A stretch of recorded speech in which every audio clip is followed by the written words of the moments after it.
Welcome to the Moulding Private Practice Show, where we help healthcare practitioners in private practice keep true to their purpose and build a life of mastery by providing the knowledge, skills, and tools to bring their dreams to life. In this episode of the show, we speak to Charles Malanga about being a counselling psychologist and everything private practice management related. Charles Malanga, welcome to the show. So we're really glad to have you on board and talking about being a psychologist and everything private practice management related. Thank you very much for having me on the show, Oliver. As always, it's just such an enlightening experience to have a chat with you, and it's always actually so easy and free flowing. Thanks for saying that. We know each other for many years now, and I think working with some of our products, and I've always admired you as a person, firstly, and then secondly in terms of how you manage your private practice.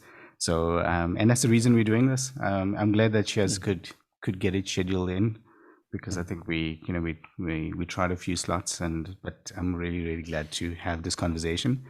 So this is over time has become one of my favorite questions.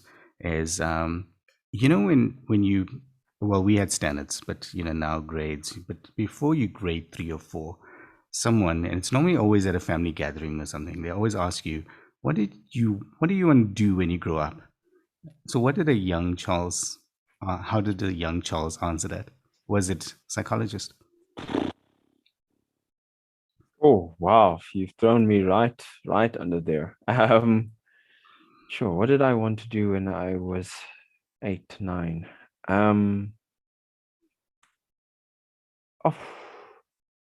I don't know if I had a clue about what I wanted to be. I think at that time, sort of what your parents had sort of identified as the best careers, high functioning, you need to be a doctor, engineer, that kind of thing. So that's sort of the chatter. But I can't remember what I would have said at grade 3. I don't think I had a clue.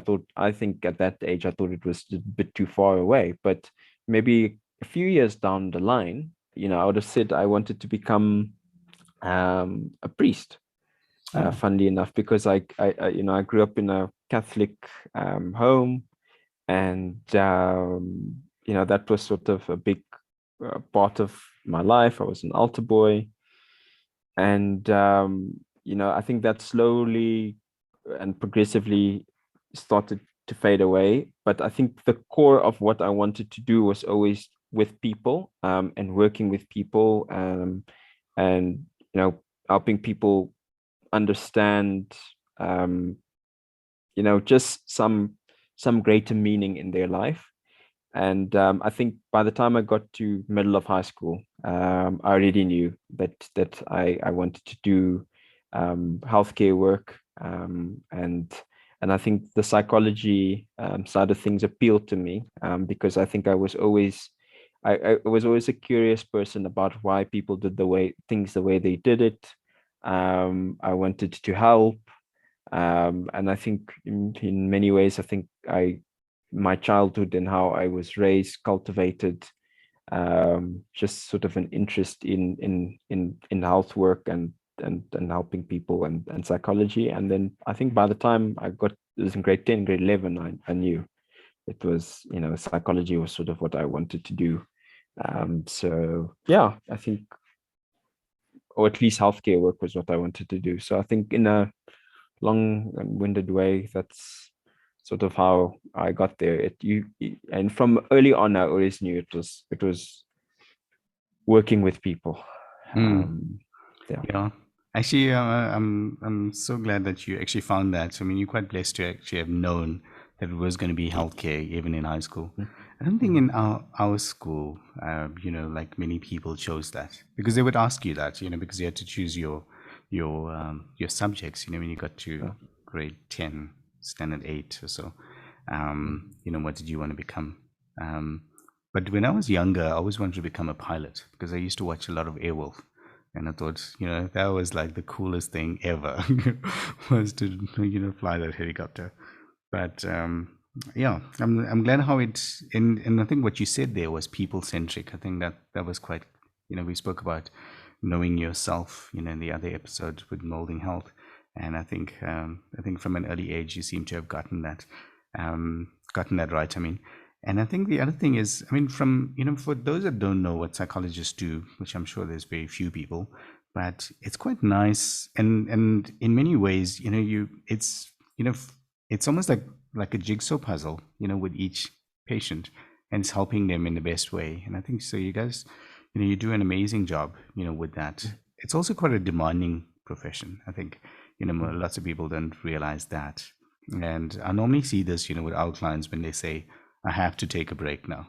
It's almost like done, and it's just mentally, they just have, they just need that, or else it's not going to work.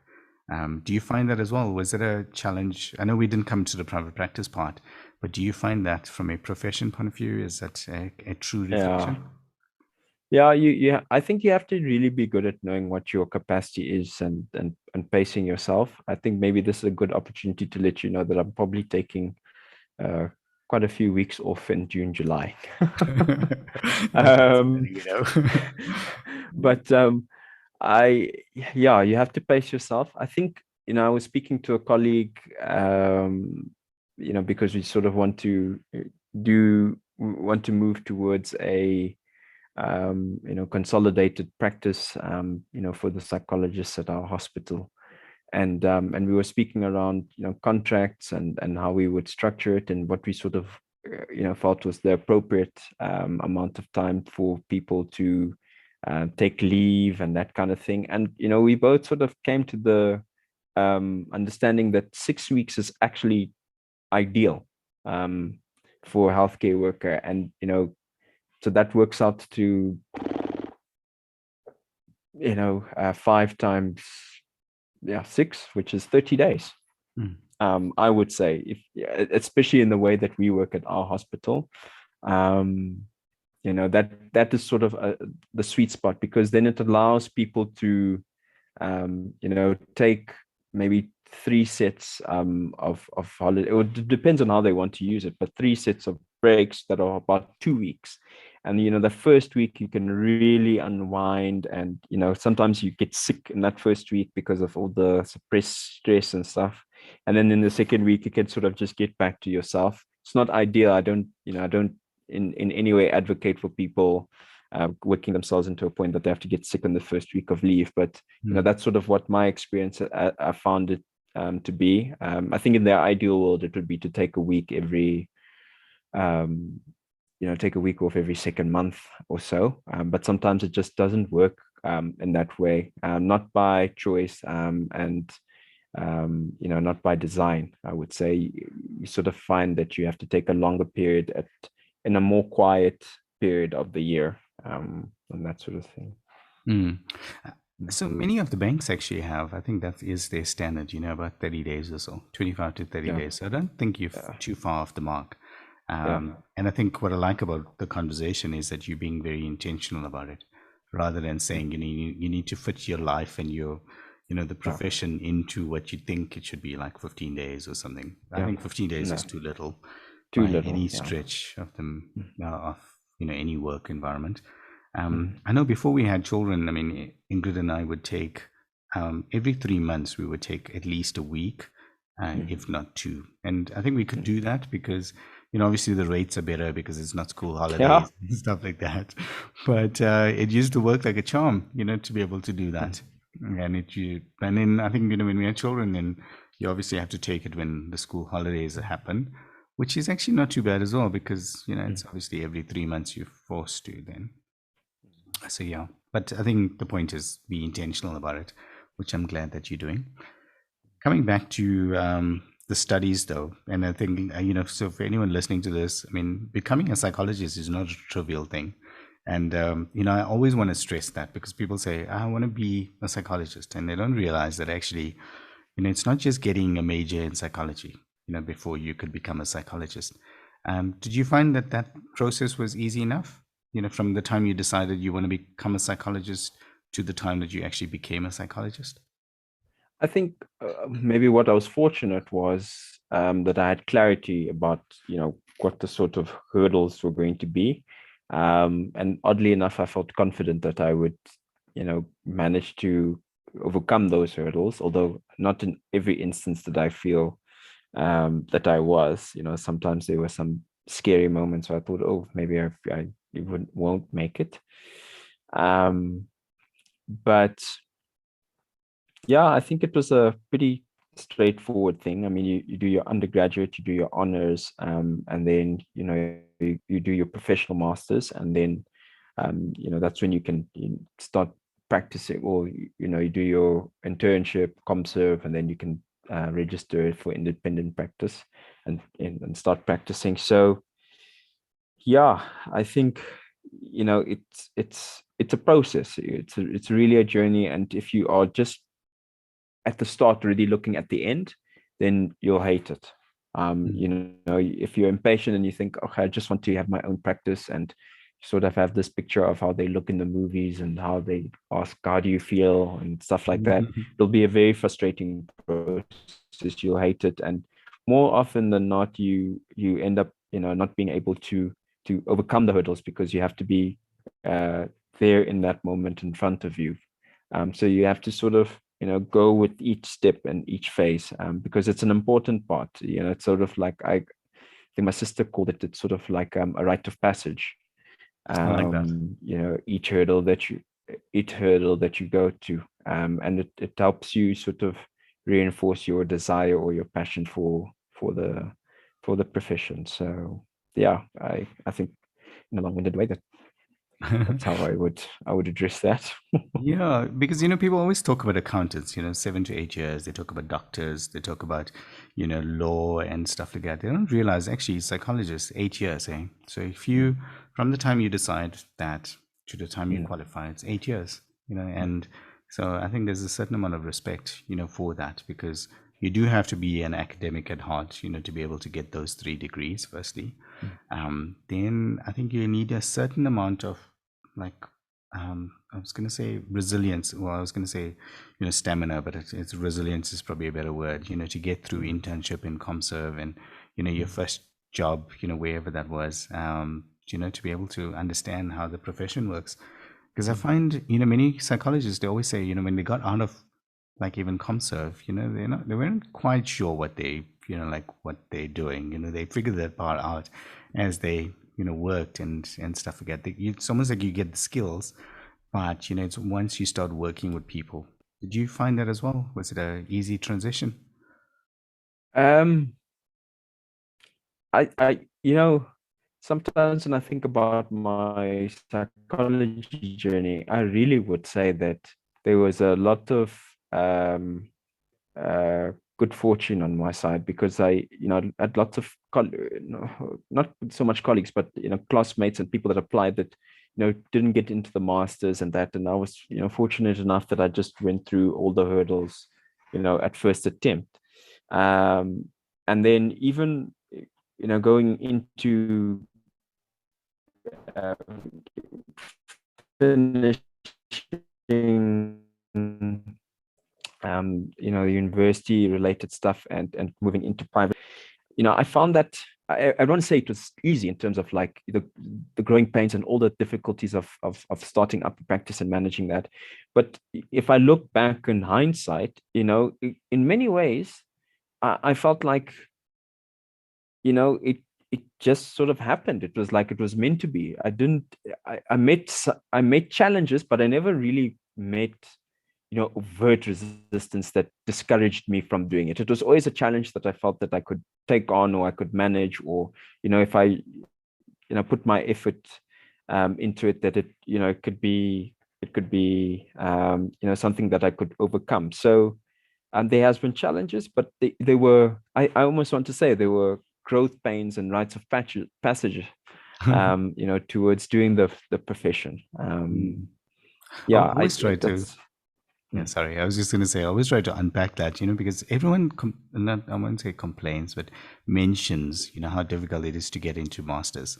And I think maybe your pastoral background, the fact that you want to be a priest, or maybe because I wonder what the criteria is, because there's, I mean, there are lots of people that say, they tried the second, third, fourth time, they had to go find another job, then came back, tried it again.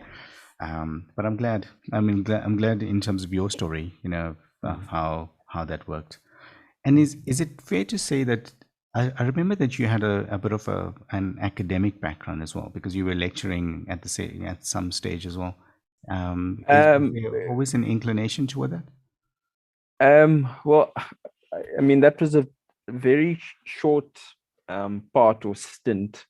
And I think that was early on when you are just trying to maximize on work opportunities because you don't know what's going to work. And I think that, that it's something that you sort of at the start of your career, you are trying to make sure that you have as many eggs in as many baskets as possible. But I think the biggest thing that I've learned is that, and I think it's necessary for you to maybe start in that way if you're uncertain, but eventually it's to pick something and really put your effort into it. Obviously, it's not to say that there won't be struggles and you need to be patient at certain hurdles or stages, but it's just to put your efforts into growing that, because that's sort of how um, things things can flourish. I mean, I often think of the example, Steve Jobs isn't Microsoft, Apple, and Google.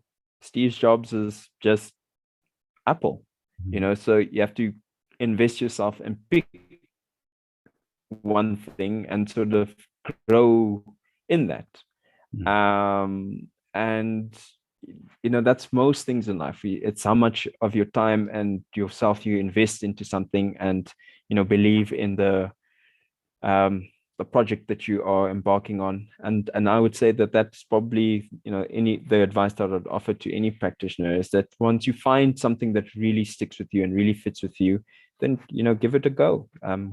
Work hard towards growing it and fostering it and nurturing it. And yeah, I often feel that invariably it will go your way, even if it's not immediately. I love that. I mean, that's like so insightful. If I relate it, to like Ingrid's practice, um, she had like multiple locations, and I think once she picked, actually, this is where she wanted to be, it just was like night and day. For Yeah. us, in my, our own business as well, once I decided, actually, I'm not going to do consulting anymore. We're going to focus on what what we do. It was like night and day, and I can't imagine right now, how I would split out time and not Yeah. be completely focused. So, I mean, I think I relate to what you're saying, and if that worked in your experience, I think anyone listening, should probably pay attention, because sometimes you do want to, like as you said, have different eggs in the basket. But Mhm. and I love the Apple analogy as well, Mhm. because that makes complete sense. Yeah. Um, in terms of private practice, was that a smooth transition? Did you just go into it and you knew exactly what you needed to do, and it was plain sailing? I think smooth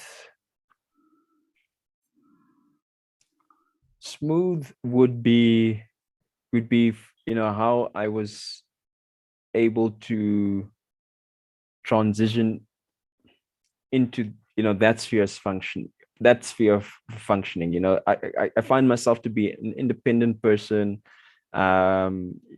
resourceful and innovative in the way that I want to work. So I think smooth in terms of my intrinsic capacity, but I wouldn't say smooth in terms of external factors, because you you're not in control of your income flow, or how many patients you're going to get, or how things are going to work. That was tricky. That was the first, I think, probably 18 months. That's sort of constantly at the back of your head. You're thinking, "Oh, am I going to make enough?" You constantly have this way. And I don't think it actually leaves, because I think beginning of this year I was it was the tax season in about end of January, and obviously Christmas and January's sometimes a bit more of a slow uptake in terms of the pace, and so you're worried about the finances. So that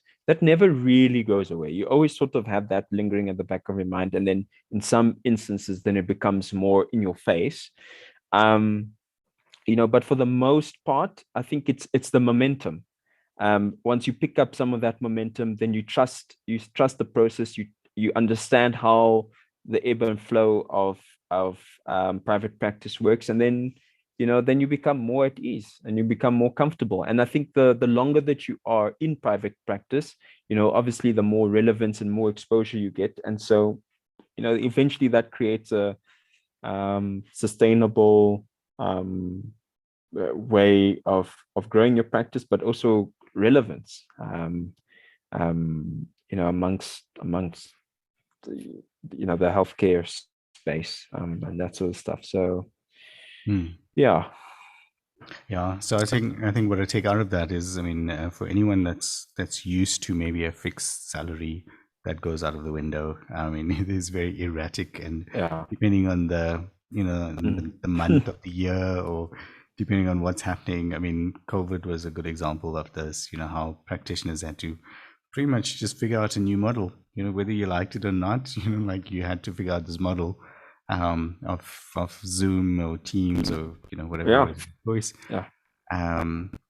Yeah, so almost like, and I think from maybe a personality perspective, is like almost like that fluid nature. You must be open to change, and you Yeah. must be okay with that, because you will, I think, struggle from a private practice point of view, because everything is not like, the T's are not like crossed, Yeah. the I's are not dotted most of the time, and you have to be fluid with that. Is that a fair thing to say? It's a very fair thing to say. And that's why I said intrinsically, I think it was smooth because, I felt that I had the internal capacity to, to manage going into a practice.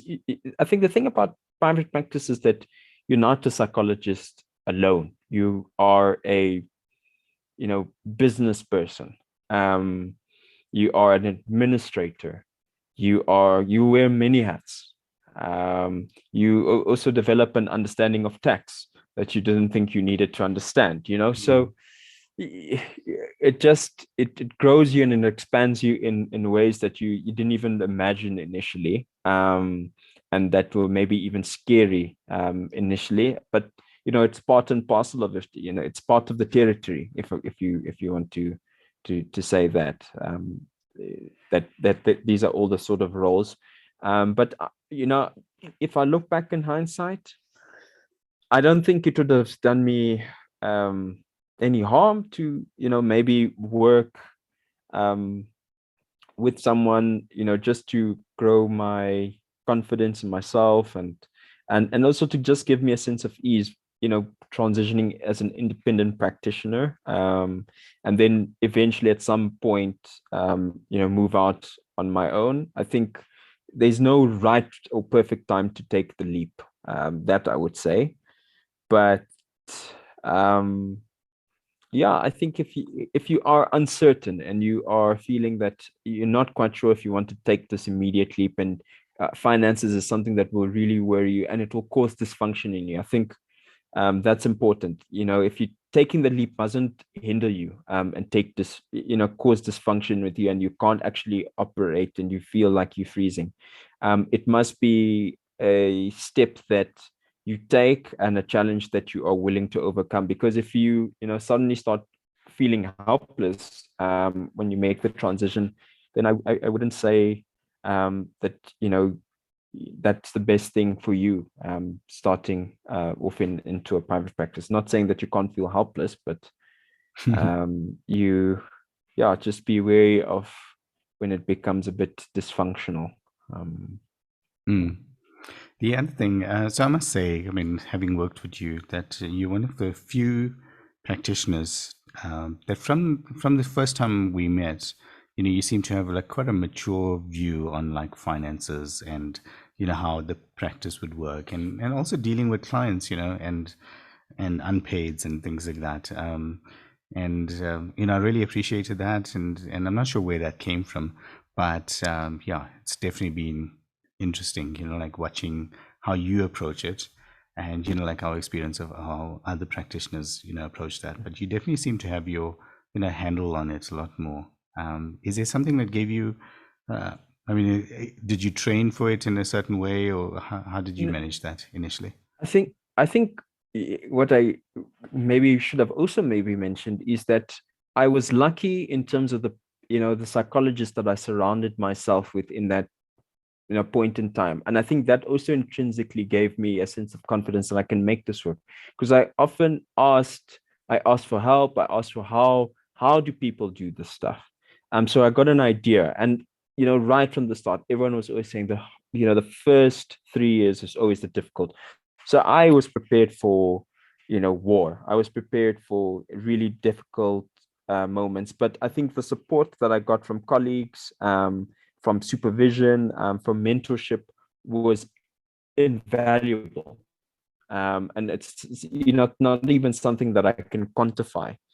Um, and I think maybe my advice to any person that's going into private practice and wanting to start at is to look for those people and resources that can nurture you and support you in that process. They can't obviously make you money, and pay your bills, but they can provide care and support for you that you it's worth more than money can provide for you at that stage. And I think that is something that I really am grateful for, that I had the opportunity to. And I think that contributed to sort of my ease throughout the whole process. I think I also was in a period where I had to accept that a lot of the money that I was going to make, I needed to start just saving away. And so I think when you start in private practice, you really have to focus on the essentials and basics of living. And you're not trying to be extravagant. You're not trying to fund or finance different things. You are just focusing on because then you create even more pressure on yourself if you take all these added financial burdens and responsibilities on. Also, to restrict how much you are having to sort of commit in terms of a payment to different things. So if you keep your costs low, then it's easy, and then you build a bit of momentum. You save a lot, and biggest point of information and advice: don't mess with the tax man. Always put money away for the tax man. Because that's a very scary one. That can come and bite you, and you're not prepared for. So I think even earlier on, I was always very mindful, to make sure that was the one thing that I didn't lapse in. And then I think that the rest of it took care of itself as a consequence.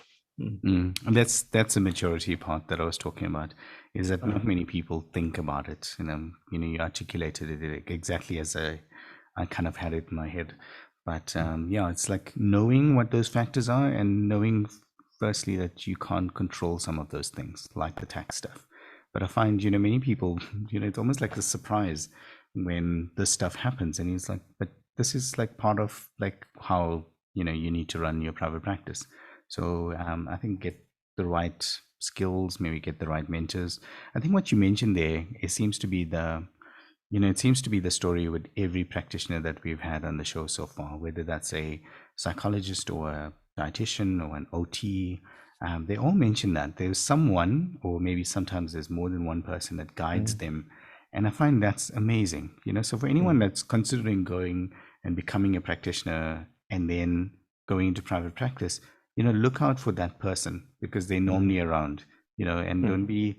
And normally it's not even paid for. This is not like even supervision. This is like someone that almost takes you under their wing and says, watch out for that. Maybe speak to that person, or don't forget about the unpaids. Like all of those things. So I'm glad you mentioned that, because that kind of collaborates the story. I do want to talk about unpaids. Was that a shock to the system as well? Did you ever have that type of issue? Because for us, the reason I asked this, and it's a very high level question, is that not many people understand the fact that, when I say people, I mean practitioners, when you go into private practice, that not every invoice is going to be paid. It seems like the most obvious thing, you firstly get the invoice out. I think that's practitioners struggle with that part. But if you can get the invoice out, not necessarily every single invoice is going to be paid by medical aid or by the client. Did you have specific strategies around that, or like mindset around it? So I think my aim was always, like I mentioned before, is to live sort of beneath your means, for lack of a better term. So, not to spend too much money and really simplify the things that you are needing for your day to day, because then that brings your cost down. And then that means that, um, you are not you're not looking at every invoice as your source of survival, but rather, something that contributes to your practice or adds to it, because I think you have a significant problem if none of your invoices are being paid. But I think if you are sort of planning your practice in a way that if 50% of your invoices are paid, then you are fine throughout that month. Then it just, manifest the sense of calm around unpaid and invoices, because suddenly you're not worried that if this invoice doesn't, cash out or pay out, then you're going to be in deep waters. Everything will be covered with just 50% of your invoices paid. And then that brings a sense of calm and ease about everything. And then I find that actually you you get your invoices paid better or more, because then you can step away from it emotionally, for lack of a better term, and find what are the ways that I can get, the invoices paid, what are the ways that I can negotiate with the patient, what are the ways that you can manage the practice in a way that the invoices can get paid. But I think probably one of the most, significant conversations I had, was probably with you, Oliver, when you schooled me about my time. And we got to the end of a year where there was quite a bit of unpaids, and when we worked out the sums, it was actually very scary. And you said to me, well, Charles, that's, um, like 300 hours of your life that, you are, not being, um, what's it, remunerated for, and, that's a waste of your life. And that I always keep that at the back of my mind, where I thought, okay, no more of this. And I think I got a bit more, stringent with making sure that that was something that was, sorted out. And then I think, it's gotten easier. And I think more recently we moved towards a cash-based, practice, for my private patients, and then obviously hospital patients, still working with medical aids. But, when you're comfortable enough in yourself and the work that you're doing, and, the patients that you see, to move towards a cash-based practice also eases, your state of angst and, your cash flow, because then it's fixed, and then you don't have to chase around anybody else but the patient themselves, and they can claim back from their practice. But I think that is only a step you can take when you are feeling more and more comfortable with yourself and the work that you do, and to trust that your work will always speak for itself, which will mean that your, practice will always, have, people that want to see you and want to work with you. So yeah, but Mm. that comes with time. It doesn't come overnight. Yeah. I think many practitioners use the term imposter syndrome. They always like feel like they're almost like they were scared, like I love the fact that like transitioned into something like that, because, at least the income is always coming in, week by, like day by day, if not week by week. And you can kind of see that, so you're never surprised about the bank account at the end of the month. And, when the medical aid payments come through, because that's normally like, 15th, 25th or so, those are almost like, top ups. But yeah, people are, practitioners are always almost like scared, about that aspect, like, will they come back? I think was what the one practitioner said. And yeah, but I'm glad you did that. My second last question, and this one is a little bit more, yeah, I'm always trying to see, like how you said, how should we get better? And we've provided the software for some time. We obviously provide the service, the managed service, and I'm always trying to see, like with the same with therapy, it's like, how do we make it accessible to a lot more people? And one of the ideas was like, especially when a practitioner is starting out, they probably don't have firstly the finances or the Mm. the skills to be able to get lots of the things that maybe maybe we offer, other companies offer. Do you think there's a space for offering it maybe at a lower rate, for practitioners that are just starting out? And then obviously as their practice, grows, then maybe the subscription increases. Do you think there's a value to that? And I ask this because I know that, having access is like mental health, having everyone having access to, therapists like yourself will make society better. So in our view, having what we offer, even from a software point of view, if that's available to many more practitioners and they, it's palatable, do you think that's going to make the industry better? Any thoughts on that? I definitely think they will be that. I think how I understand it is, one, I think me getting involved with IsoForge is purely because I had that opportunity that I was able to join up with you guys. If anything, it was godsend, because I happened to be doing a lot of admin on a Sunday, trying to sort out invoices and billing, and I just thought I need to find. I was struggling with doing it manually. Um, and that was already in my first 6 months, and I thought, this is, I can't do this. It's not worth the time that I'm investing in it, and I needed help, and I needed maybe something that will ease it. And so I think the software was the first way that I engaged and approached with it, and I think I signed up for a 10-day trial or something like that. And then towards the end of that trial,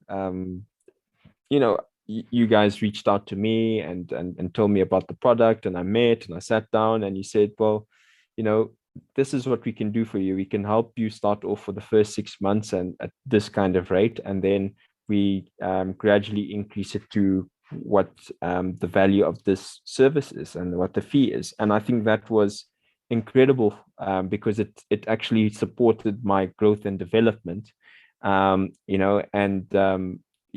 It's just, I don't know, it's almost like you're taking a child and raising them until they have the capability to stand on their own. And I think that's what IsoForge was able to do for me. So in that way, it's absolutely fantastic. And I think any professional starting out needs that. I think I would maybe come away a bit from your question that you asked about there would be more professionals, because that's not sort of determined by a desire. That's determined by the regulatory bodies, universities, how many people in the HPCSA that will be allowed to do a master's course. So if that was to be able to change, then I think you would have a lot more people qualifying as healthcare professionals, and then obviously seeking your services. But I think as a start off for any for any psychologist, I think it's such a great platform to have available to you, and to be able to grow and develop and nurture. And I think the biggest thing is that then it also fosters sort of like a loyalty, because I feel very loyal to IsoForge. There's been 1 or 2 times where different ideas come up, and I wanted, tempted to change, and I said, no, but I don't want to change. I like the people that I work with, the team, and what they've offered me. And if anything, I'm constantly always looking to help and grow the IsoForge brand, because I realized just how impactful it has been for me. And I sort of want anybody that is willing to ask for the help to receive it. So yeah, hence me being on your show as well. Yeah, thanks so much for saying that. I mean, I really appreciate it. I mean, we've got the one client, and she's in Ireland right now, and she's busy closing out practice. And she sent us this really amazing email, very similar to what you just said now, because we have the stats to prove it. We know, like, from the time we started working with a client, how it improves. You spoke about unpaid just now, but that was a conversation, and that's a conversation that we have with every client, saying, something is not right here. Like, what can we do to maybe bring that down? Is there something we need to change? Is there something that you need to change? Is it just in general we need to change something?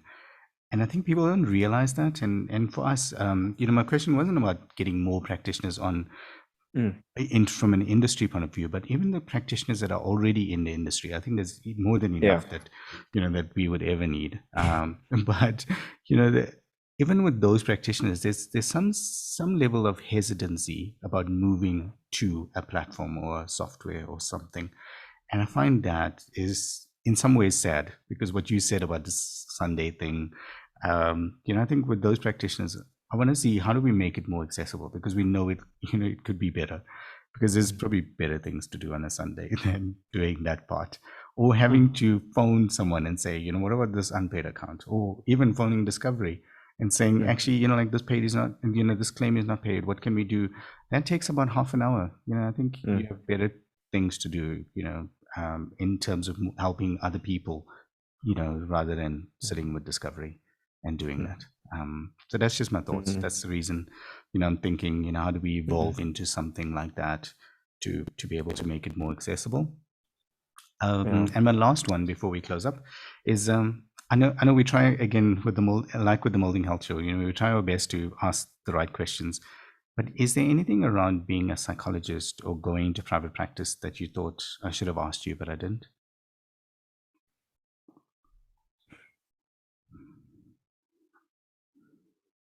Mm-mm. No, I think you asked obviously everything that is relevant to me and growing Isoforge. I think the only other thing that I actually had a comment while you were speaking about getting healthcare workers to not be as hesitant. I think the biggest thing with healthcare workers is that despite the fact that we are in a position where we want to help people, we're very averse to getting help ourselves. Um, and I think that would probably be the first hurdle to tackling that is, to get them to understand that it is okay to get help. You don't have to, be this island and you have everything and work everything and do it all by yourself. But you can get help to figure all of this stuff out. Because that Sunday, I think I was feeling very helpless, and I said I can't, manage all of this. And then suddenly, once the help came, and even in the first 6 months, it wasn't all, like I gave everything over. It was slowly, and I could trust and slowly hand over certain things. I don't do as much of the stuff that I did in the first 6 months because you learn to trust. But I think the other thing is, word of mouth from the different professionals, using your service is probably the biggest way to get more people to trust, because they hear what I've struggled with or someone else has struggled with, and they might relate to that, and then they say that they want to get a bit of help. And so maybe to get more healthcare workers and professionals sort of sorted out outside of just doing the podcast and this kind of platform, is to do CPD points or workshops on how to run a practice, Mm, and to get people that are sort of already enrolled with Isoforge to come and be speakers around that, and mm, best ways to manage a practice, because that will, more than anything else, get everybody involved. And I know health professionals always want to maximize and use their time efficiently. So if you have this added bonus of making a CPD related workshop, as well as this is also how you can get help for your practice. Suddenly it has this double value, mhm, that that you get a lot of buy-in. But I think it's trust and growing the brand, and then the more people you get and you can help, and that resolve that initial hesitancy at the start of getting a good practice management system in order, the more it's domino effect. mm. um yeah. Yeah. Yeah, I mean, I think you're almost like reading my mind, but it's yeah. So we had a lot of success with that. So not our own CBD workshops, but other practitioners. Oh, not practitioners, but yeah, they were normally practitioners. OTs that would run these workshops, and we would sponsor. So as in we would go in as a sponsor and we would get to speak for 5 minutes about what we do. And that worked really well for us because, sometimes, the practitioner won't even sign up straight away. They'll sign up like 2 years later. And they would always say, I saw your wife and yourself in Cape Town. And, I tried to look at it and I was like, I think we were in Cape Town like 2 years ago, and, but, it took them that long to make the decision, but at least the seed was planted at some point. And, but when I said you were reading my mind is, where we want to go with this is that even the content that we're producing right now, I mean, think with the podcast is looking at to see, is there a way that we can get that CPD accredited? So that we can almost like offer that, to healthcare practitioners and say, actually, CPD, other than billing, is probably one of the biggest issues I see healthcare practitioners talk about. Ethics points, is like another thing that comes up all the time. Yeah. If we can solve that problem for them, like with the billing problem and the invoicing and everything else, that would be amazing. And that's, kind of my thought pattern at the moment. We haven't figured out a full solution as yet, but we're on the way there. So I'll let you know, but you were spot on the money, in terms of where we need to go. It wasn't our intention when we started it. When we started it, we just thought, okay, what's another way to like almost build, thought leadership, and, just so that people can connect to us, as in from a trust point of view, because at least they would see us, we're not hiding. We say, this is Oliver, this is KITRIN, this is Isoforge, this is what we do. And we actually have clients, and hopefully they like us. All good. Thanks very much for doing this. I really appreciate your time. I appreciate all of your thoughts and insights, and also saying all of those things about being a client. I really, really appreciate it. Welcome. It's a great honor. Hey everyone, thanks for listening. As always, stay tuned and we'll speak to you in the next episode.